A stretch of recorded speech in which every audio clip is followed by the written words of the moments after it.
And so in 1999, we began construction, and in 2000 opened our third floor and our day services program. And I see Jeff here in the back. You can wave your hand. He was a general contractor on that job. And see, he's bald also. You're beginning to see what this work does to people. So thank you, Jack. So in May of 2000, so you see, May is a great month for us. We opened up our day program and began to look at permanent solutions to people's homelessness. And ever since then, that has been the focus of this building, is helping anyone who can and wants to move from here to someplace better. And to try to provide an environment here to help people heal from the trauma of homelessness. And that was the thing I realized as a mental health clinician, is that everyone that came here for the most part was depressed from being homeless, depressed from lives of trauma and abuse, and that women needed to learn to have a voice, to be able to share their story, to speak their truth. And for that reason, I'd like to invite up to speak now Michelle, who's a resident of the building, to tell you a little bit about her story.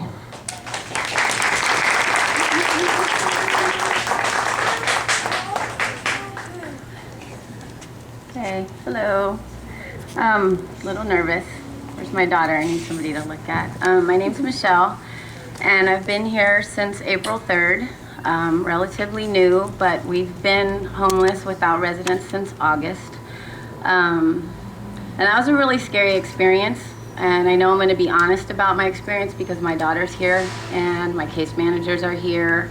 Other women that have been out of a place to live longer, shorter, whatever. We all have our own path, and I feel like it's a responsibility and a duty for me to try to articulate it as best as I can, that I'm back on the map because I'm here, getting my life back, you know, in recovery, discovering myself. I mean, I'm getting basic skills learned all over again. How to keep my room clean, how to keep, you know, clean up behind my daughter.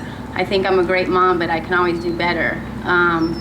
I used to be a case manager. You know, I did go to college, I did have a job, and I couldn't afford it after a while, and I was underemployed, I was hopeless, I was depressed. I thought drinking was gonna be the way for me to like deal with the day-to-day, and I'm not embarrassed to say that because my daughter has gone to AA meetings with me, because that was the only way for me to even get a chance to restart, was to stop doing that. And start connecting to people, places, and things that were going to be a part of my way back, you know? So I'm here. And I haven't had a drink in 6 months. And pretty proud of that. And because of the recovery work I'm doing, I was able to get connected to Manny and to Bertha and Felicia. I mean, all of you guys, Candace and Tammy, my other mom, and I mean Christina, just a lot of just shared experiences that, you know, we're all connecting to people along the way to keep this movement going. And you know, Terry took us to a budget cut meeting, and we got to talk about the impact and just kind of put a simple face to a lot of dollar signs. And it's like, I'm a CalWORKS recipient. I didn't get on disability. I wasn't able to because I owed money for 5 years ago of unemployment, so that was a dead end for me. Didn't help my living situation. My landlord kind of got sick of it. We were displaced by a fire, and that pretty much just got the ball rolling. And without like reliving all the ugly details, I just kind of want to give you enough pieces so you can really see that this is a huge opportunity. And I'm not as nervous talking to you about it because it's so real. It's so organic, you know. That I know I'm going to be okay. And I feel just in the couple months that I've been here that coming through these doors, if you really work with the opportunity that's presented to you, you learn how to cook if you don't know how to cook. You learn how to wash those clothes right if you don't know how to do it. If you do know how to do those things, you're just going to be better at it. And you're going to be able to do it for more people and entertain and just kind of make a program out of it.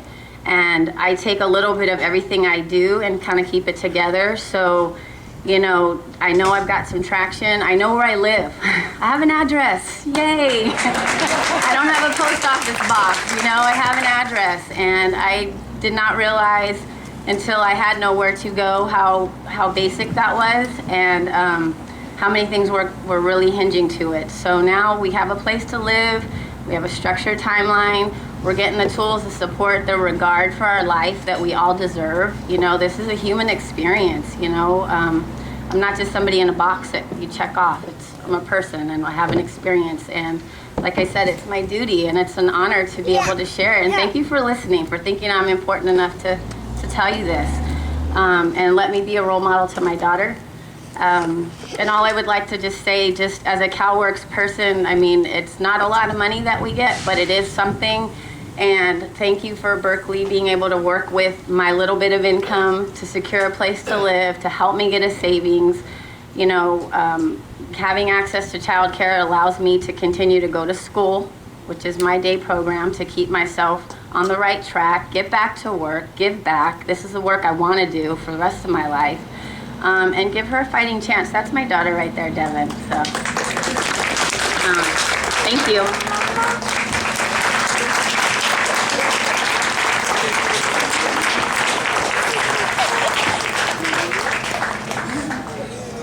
Thank you, Michelle. That was great.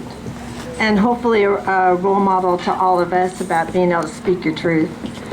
I want to bring up a really special person.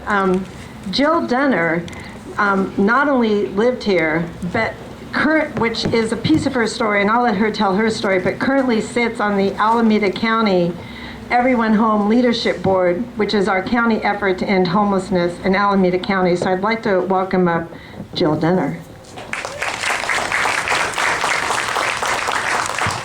Well, I really don't want to follow Michelle, but I will. I was here, I lived here in 1998, 1999, and I had a heart condition, so I was going in and out of Alta Bates. In fact, the ambulance would come in and take me out in the middle of the night, and then I'd have heart things done to my heart, and then I'd have to come back. Now, living on the street with this condition and right after our operation is very difficult. You see that little slanted area when you're coming up it? I could barely walk the slanted area. And we couldn't get in until 4 o'clock. So I had to walk the streets. I had a hole in my leg, my groin, and I had to walk the streets all day long and then get back to the shelter at night. And it was very difficult. And this shelter has changed. It now lets you in, I think it's at 11. It's all day now. It's an all-day shelter now. So it's really improved. This playground here is all new. It wasn't here when I was here. The third floor wasn't here when I was here. And then finding housing was very difficult for me because I both had a emotional problem and I had a heart condition and diabetes. So it was very hard for me. And my counselor, my helper her name was Annie Perry. She's not here now, but I love her. She worked so hard to find me a place. And the first place I found was absolutely terrible, but to live. But she supported me, and when things would happen inside the place that I was living, she would come and she would advocate for me. I don't know what I would do without her. And today I own my own home, thanks to... Well, I'd like to say that's all roses, but it's not. I own my own home, and it's thanks to Berkeley. And there were a whole lot of people that helped me. Mayor Bates helped me get in, helped me get housed. This shelter is so important, and during a time when all the money is going away, there isn't a lot of money, we really need to look at what we're grateful for here, having a place. When she said, I didn't have an address, you don't know how hard that is, not having an address. You can't do anything. So we need to feel grateful for what we have here and not try to pull away from it, even though the money is going away. So I'm hoping that, I know Terry, I didn't know Terry when I came here, even though she was here. she was upstairs, so we didn't know each other. But I've since learned about her, and she's wonderful. And so I'm asking you to support this shelter. It is very scary to be on the street and not have an address.